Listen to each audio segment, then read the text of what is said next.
Now everyone is ranting and raving about the DJI Osmo Pocket 3, but as an automotive filmmaker, should you buy it?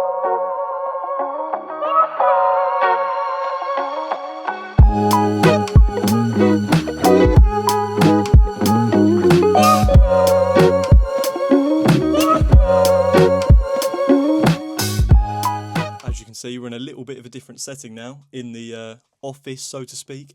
It's the corner of my bedroom. Anyway, nonetheless, let's get into the review of the DJI Pocket 3. So the first note to touch upon is the main selling point of the camera, and that is the portability aspect of it. It's a very small camera with a lot of punch out of the package, effectively. It's a very easy camera to just sort of pick up and film. You don't really need to faff around with a lot of video settings. It's basically a camera which has been aimed at amateurs for videography and photography. When the camera comes straight out of the package, it's all on automatic settings, and you sort of have to do a little bit of tweaking in the settings to be able to change all of the camera settings manually. You have to put it into pro mode, which they refer to it as. So in terms of portability, it is the main selling point of the camera. So you get this little protective case, which I'm using as a little microphone holder. It's basically got two magnetic slots on the inside where you can fit a wide angle lens filter, which the creator combo actually comes with, and there's a spot for the black pro mist filter, which you can buy separately from DJI. But in terms of protecting the gimbal, it does a relatively good job, because obviously when the gimbal is turned off, it all folds up into effectively a little mechanism that will protect the front lens, so it's facing inwards on the gimbal, if that makes sense. I'll show you on screen right now. But so you effectively, in this little package, so to speak, the gimbal, so the magnetic point of the gimbal, or the bit that sticks out the most, will go into this little cutout on the side, and you can therefore just stick the whole thing in your pocket and not have to worry about the lens getting damaged or the gimbal being damaged with any other things that may be in your pocket. So in terms of portability, it is a great camera. I can't fault it in that sense. Like, you can just whack it in your pocket. Like, you're never fitting a mirrorless camera in your pocket, put it that way, unless you've got some humongous pockets. So it definitely wins over a lot of the competitors in that sense. Right, the next thing to touch upon is the versatility of this camera. So I'm trying not to beat around the bush too much for people that are going to be buying it for automotive content. So I'm just going to put it out there and say that you would not want to buy the DJI Pocket 3 as a standalone and your only camera to shoot automotive content on, because it simply is not really capable of doing that. I mean, you could technically do it, but the video quality that you would get in the end, just using the same focal range throughout the whole video, is not going to be the greatest, because it shoots relatively wide angle. It does have a digital zoom feature on the actual interface of the camera, but it tends to make the footage look a bit grainy, and I found that out through the first few tests using the camera. But if you just keep it on the one-time zoom, the video quality is very good. Let's not get too ahead of ourselves in terms of the expectations of this camera, because in terms of camera equipment nowadays, for a camera body that can shoot 4K 60 frames, you're looking upwards of sort of £800 to £900 for a mirrorless camera. I mean, I shoot, what you're looking on now is a Fujifilm X-T4, and that's capable of shooting 60 frames per second at 4K, which is what I shoot a lot of my footage on, especially if you need to slow it down. The same being for what I shoot on the DJI Pocket 3. I always keep it around 4K 60, because I know in post, if I'm using it as a B-roll cam, like a secondary camera, I'm going to have to slow down some of the footage to be able to include it as sort of cinematic footage within automotive content. So the versatility side of things, I mainly have been using this camera as a secondary cam. I've also set it up on a tripod to use it as a main cam a couple of times, just to be able to switch between camera angles, because anyone watching this video will know the importance of using multiple camera angles within a set scene, just to make sure your viewer's not getting bored of effectively looking through the same camera angle at all times. All audience retention bits, but yeah, that's not something I'm going to go into on this video, because a lot of the people watching this video will already know that. You just want to see whether this camera is worth buying or not.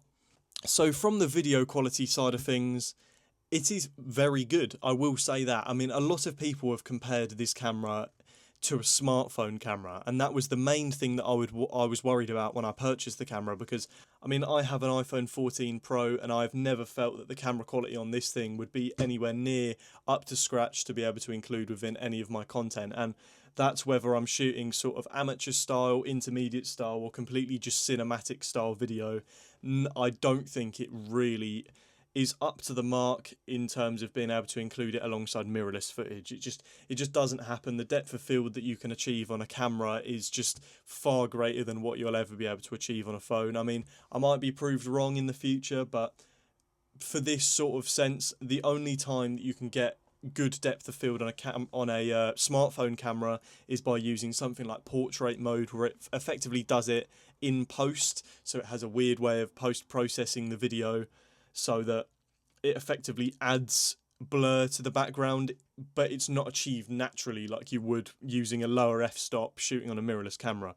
So nonetheless, to cut that down a little bit, video quality wise, I would put this a lot higher than a smartphone camera and just below a mirrorless camera, so to speak. So if your main shooting camera for B-roll is a smartphone, stop doing that and just buy this camera, because in terms of bang for your buck, so to speak, this is exactly what you should be looking for, because you get a nice depth of field. It's a really good camera for B-roll, so especially in the automotive industry, because you get a relatively wide angle frame, which you can fit a lot of the car in no matter sort of how far away from the car you're standing, and it effectively produces good content.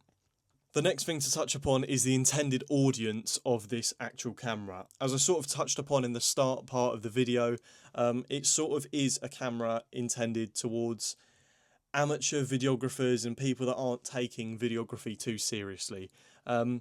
But that doesn't come without its positives and negatives, so to speak. There's definitely professional uses for this camera, which I have managed to find by effectively using it as a secondary camera, as I've mentioned a million times in this video. Their intended audience of this being their main camera is people that don't take videography seriously.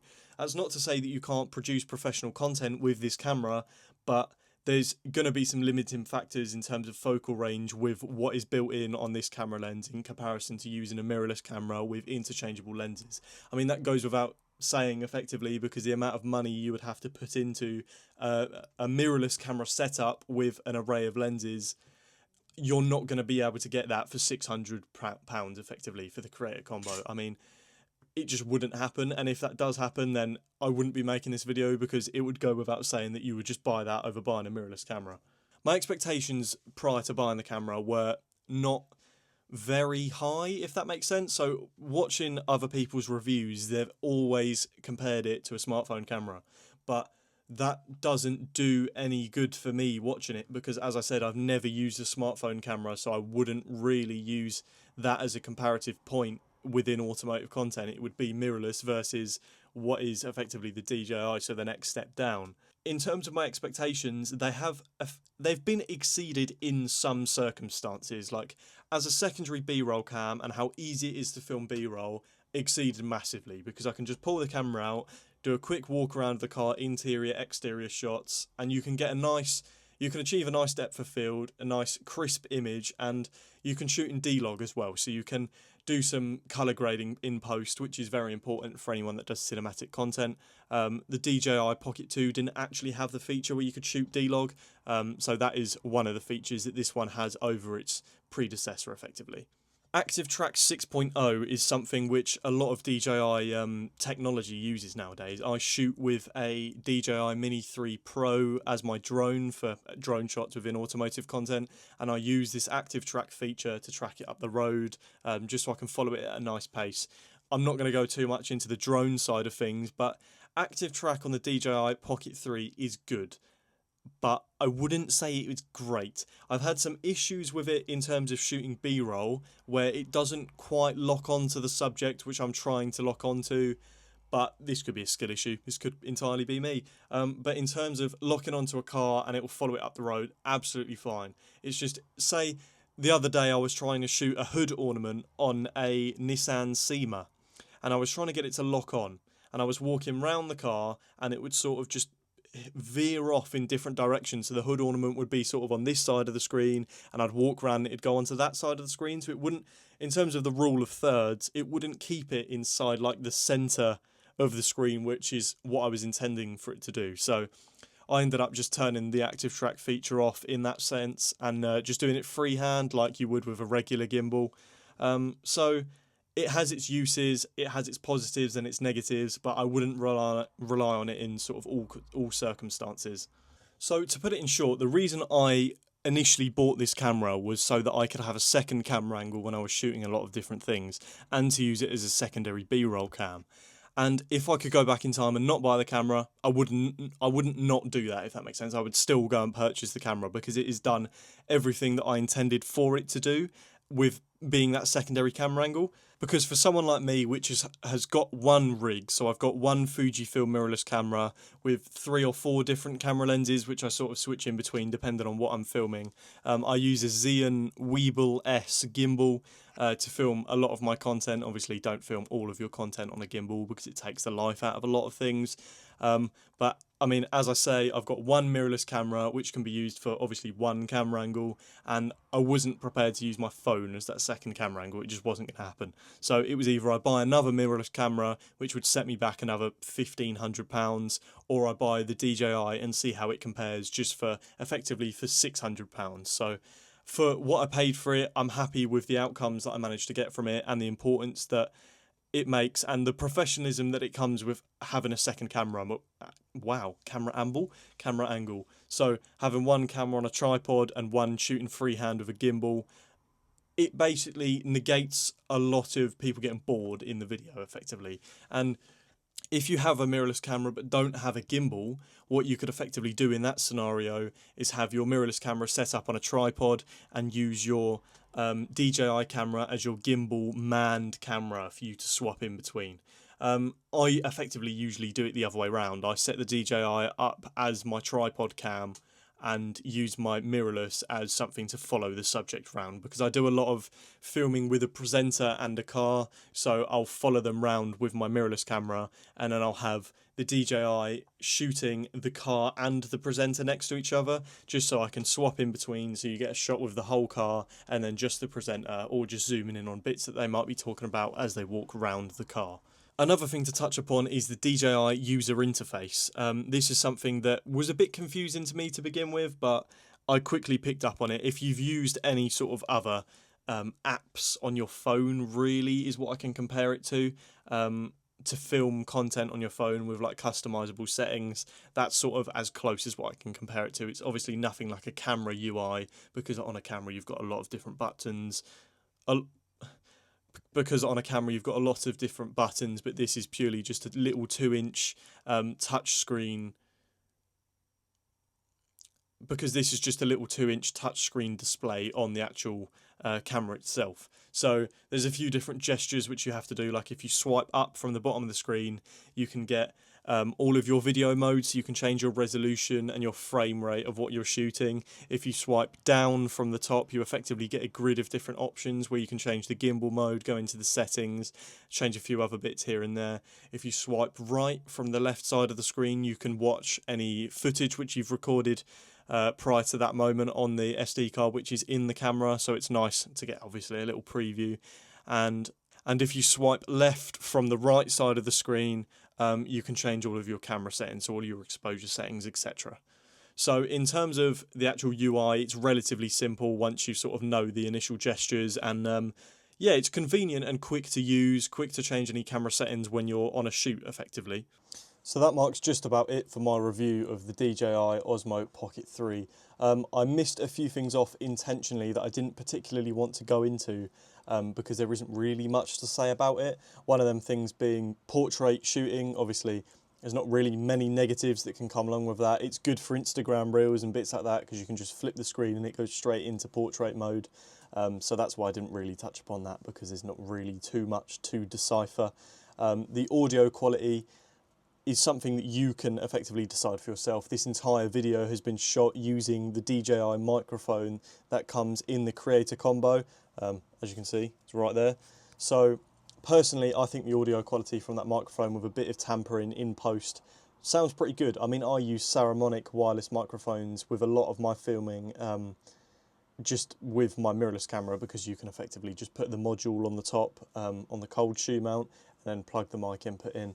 And I don't think audio quality wise they're too far away from each other, so for a microphone that you're getting in the package with the camera, you can't really go wrong with it, especially even if you're just going to use it as backup audio.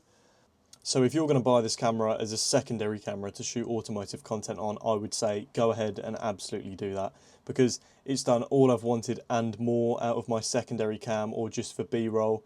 The video quality is crisp. You don't really get too much grain in the video unless you're shooting extremely low light, but that can be expected with a lot of different cameras, especially unless you're buying a camera body which is really, really high end. So that marks just about it. I've tried to get through as much as I can remember off the top of my head as selling points and bits that you might be interested about the camera. If you think I've missed anything off, feel free to pop a comment down in the comment section. I'll try and get back to you if you've got any questions regarding anything before you go ahead and purchase the camera, because the last thing I want you to do is watch this video, go, you effectively purchase it and then you're unhappy with it after you bought it, because I'm not sponsored by DJI, so this has been a completely honest review of positives and negatives that I've found in my time using the camera.